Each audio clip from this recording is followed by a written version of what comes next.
Yo, what is going on, guys? Welcome to another pro analysis. Now I'm playing Bubba, and we're facing PC squad here, I believe. Now, I already started spawning, and I was already checking their spawns. So that usually is opposite or diagonally to you. So you see how I spawn kind of in the bottom right of the map. So they probably spawn diagonally if you think about it. Top left, or in this, or bottom left. I checked first the bottom left because it was the closest. You know, my totem was there too. So right here, I could have hit her right here. I didn't try to, but I could have. That was a hit right there. I just didn't took it. So yeah, I'll also point out things that I'm doing good, and I'll also point out things that I'm doing bad, so you guys can learn from both. Now, I can't really mind game too much here, but she actually fell for it because this is the shortest side of the loop, so it's usually the safer, sorry, the most risky side to loop from. And right there, she fucked up, but she has dead hurt, so broken perk, so nothing I can do about it. No counterplay. She just uses it for distance, so you cannot counterplay when she uses for distance like that. Essentially, she should have died right there, but you know, she has a crutch perk. Right there, I tried to do a short lunge when she was about to drop the pallet, but you know, she actually was smarter to drop sooner than I could have hit her with the short lunge. I could have broken that pallet a little better by faking going to the right first and then using my chainsaw from there. That would have forced her in a dead zone a little better. So that was something I could have done better there. No, it doesn't matter really. She because of that heal right there, she had to circle it around. You see how I started circling the hill. I actually I ran like on top of the hill. That was so you know, she couldn't get enough distance to reach that pallet right there. So that made the whole difference right there. Right there, I knew someone was close to the house as well. I could probably try to pallet save, but you see how I picked her more towards the edge of the pallet. That was so my body would block anyone coming from the house. So that was on purpose as well, and you see right there it totally worked. And I still got a hit from it because you know, he was trying to drop the pallet, but my body is blocking it. So right here was another kind of mind game. Shouldn't happen, but you know, they kind of fell for it. Because those pallets are, you know, kind of safe. You kind of need bloodless 1 to be able to really play those pallets. To get a hit on those pallets, and even then, they're still like the mind game possibility. So I can tell they rushed for the save here. I was really just applying pressure to the mag while, you know, she was still on the hook. Now, I don't know why I hit her here. You know, kind of obviously had borrowed time. I think she was dead hard right there because she didn't drop the pallet, so that was probably dead hard. At least she has already wasted. And you can tell they're definitely PC because she's using macros right there. Macros essentially allows you to she's setting up the controls to be pressed at a speed that's not humanly possible. So that's why she's sticking that flashlight so fast, more than is humanly possible. It's macros. So that right there already tells us they're PC players. At least her, you know. I don't know about the others, but considering they all seem to be together, likely. So I mind game right there. I don't know if you could tell, but I faked going to the left, and I turned to the right while she did not have any line of sight on me, and she just fell for it like a dumbass. So can't click the flashlight anymore now. And I'm going to slug her because she likely has a DS rate. It's kind of expected from a PC sweat Survivor Friends team. But at this point, I already know that the DS is already gone. So that little, I was maybe just trying to pressure the Dwight off that gen while I was waiting for the DS to cool down. At the point that I picked her up there, I already knew the DS was gone. I actually have a timer when I'm playing matches like this, so I know exactly when 1 minute has passed since she left the hook. So that's how I knew there that the DS is gone, because I actually use a timer for that. Helps stun. So I'm focusing on her because this match is going to be impossible with at a 4v1. So I want to eliminate her as soon as possible. It's not really because I'm angry at her or anything like that, because she's clicking the flashlight. It's just really a strategic move. So I know by chasing this guy right here, they're probably going to save her. My idea here was to down here before they got the save, but I knew I was taking the risk of shit getting saved. Because like I said, she's my main focus, so I don't really want to lose her. Luckily for me, they were dumb enough to heal under the hook, so it was easier to find her. Right here, I'm kind of waiting for Dead Hard, but she's probably has a borrowed timer there active or something. She didn't use it. This pallet is like insanely safe, so at least she dropped it. And now she's gonna hide on the locker because, you know, DS is another broken perk in this game. So no counterplay to that. I just have to wait for the DS. She's essentially invincible for 1 minute. Now I'm gonna make a series, guys. I'm gonna call it How to Fix DBD, And on these series, I'm actually going to explain and give solutions to these type of broken shit that devs put in the game. Right there was a little bait, so I forced her out and then she did right out. But remember, I have a timer, so I know exactly when her DS is gonna be gone. Right here, I'm really just wasting their time. I can see the, you know, I'm just kind of baiting, using her as bait for the others to come nearby, try to save her. Right there again, dead hard, nothing I can do. No counter plays to that. Broken perk.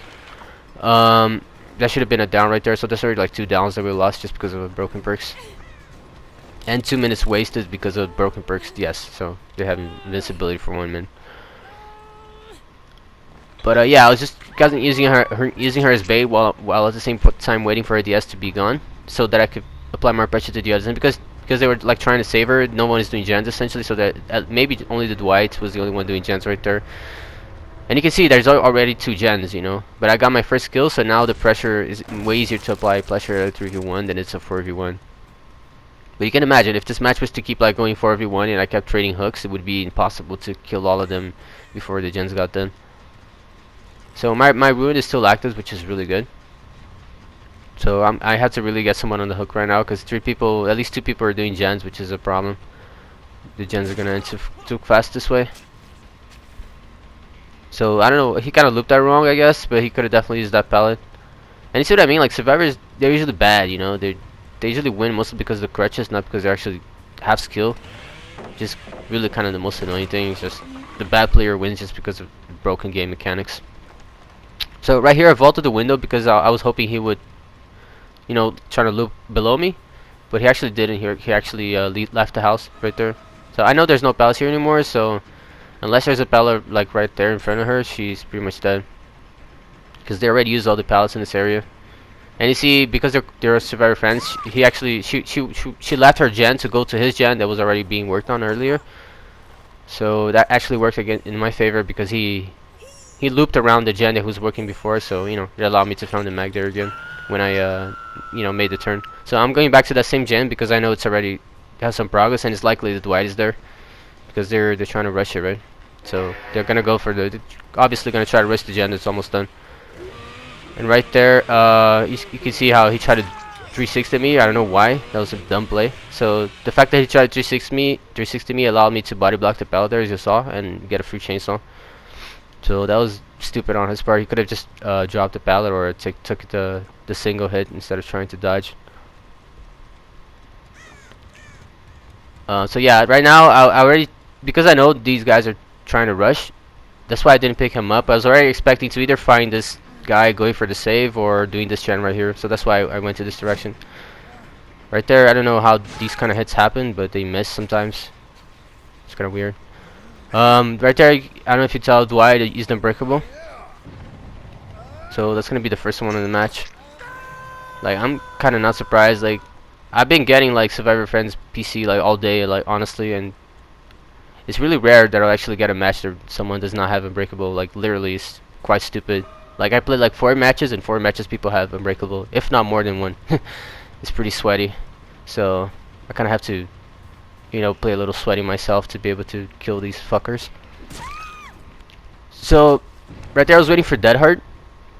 She didn't use it, so I just short launched her. And you know, because I'm chasing her, and again, this is a 3v1, so like I mentioned, it's way easier to apply pressure. Imagine if this was a 4v1, the gens would have been done already, like so long ago. So this guy left the hook. Just gonna down him, but I want to find the Dwight, you know. So I don't know if you could tell, but I already won the game once. I already won. This was already a 4K already. The Dwight, when he got up with Unbreakable, reverted my 4K. So I already won one time, and now the mag used Unbreakable as well. So now it's the second time that I 4K, and they revert the result because of a crutch perk. You know, because if the Dwight was already my last chase, so if mag doesn't have the Unbreakable, it would be game right there.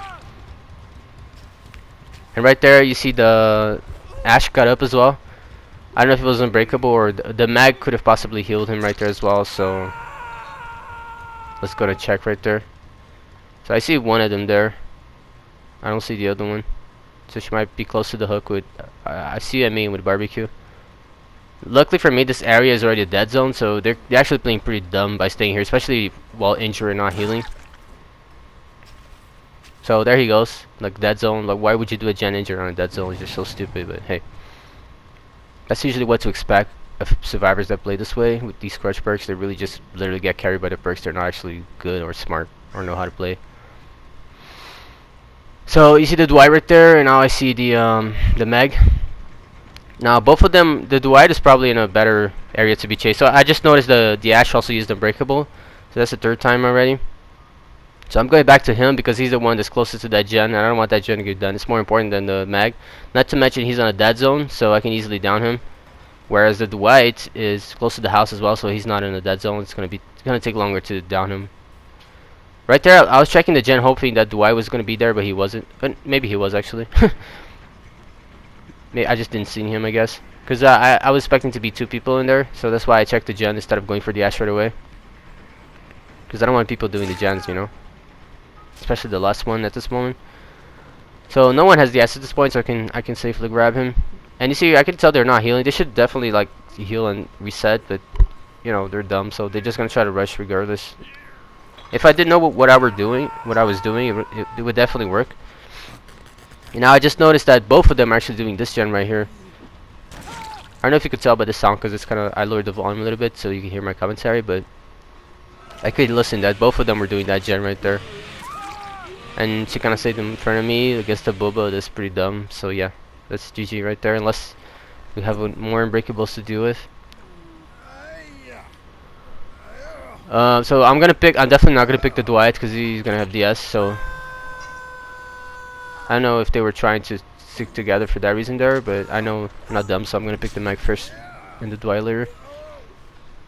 But yeah, guys, that was pretty much like textbook pressure from the beginning to end. There's a few mistakes I did on chases, I guess. My analog as well. My left analog is kind of broken, so sometimes to loop is pretty bad. Like my movement stutters, you know. So that usually fucks me up sometimes. But when playing low tier killers, it's pretty annoying. But hey, gotta make it work. So I'm still waiting for his DS to go away here. That's why I'm not picking him up yet. Because he can DS me and get the hatch, so you know, don't want that happening. He doesn't deserve it either. But yeah, guys, hope you guys can see, you know, how much the crutch perks carry the survivors, and you know how they were trying to coordinate, but actually used that coordination against them. And he kind of gave up. He's not even wiggling. Fucking idiot. I mean, I don't know if these guys are watching the video, but if you guys are watching these videos, you're actually trash. Like honestly, like you're using like 4 unbreakables and you lose to a Boba. Like come on. What are you even doing at rank 1? But anyway. So guys, hopefully you guys can see the mistakes there they did. And how I used that against them.